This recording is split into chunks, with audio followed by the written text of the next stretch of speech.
这是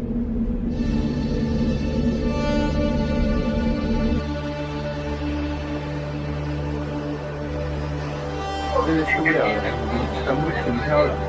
今天早上我是看到整个武汉市都公交车、地铁全。कोरोना virus और सिर्फ corona virus. इस वक्त दुनिया कोरोना वायरस के चुंगल में फंस चुकी है, लेकिन दुनिया ने यह भी देखा कि चीन ने किस तरीके से इस कोरोना वायरस पर काबू पाया।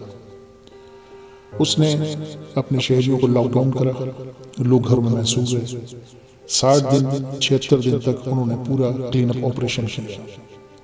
गलियां सुनसान, बाजार सुनसान, लोग हॉस्पिटल में उनकी अच्छी ट्रीटमेंट, दीगर मामलात, और आज वही चाइना दोबारा से खड़ा हो गया। बदकिस्मती यह है कि हम एज ए नेशन इस चीज़ को समझ ही नहीं पाए और अब तक हमारे मुल्क में मुसलसल ग्राफ बढ़ता चला जा रहा है। इस ग्राफ बढ़ने की वजह मेल झोल, बाहर निकलना और लोगों से इंटरेक्शन। चाइना ने पाबंदी लगाई ही इसलिए थी ताकि लोग अपने घरों में महसूस रहें और अपने आप को लॉकडाउन करके इस मिशन को, अपने मुल्क और अपनी कौम को बचाएं। पर अफसोस ऐसा कुछ नहीं हुआ हमारे मुल्क में। हम लोगों को जितनी पाबंदी लगाई गई उतनी हम अपने घरों से बाहर निकले। यही हमारी बर्बादी का सबब है।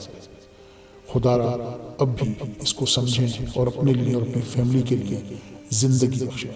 जज़ाकल्लाह खैर।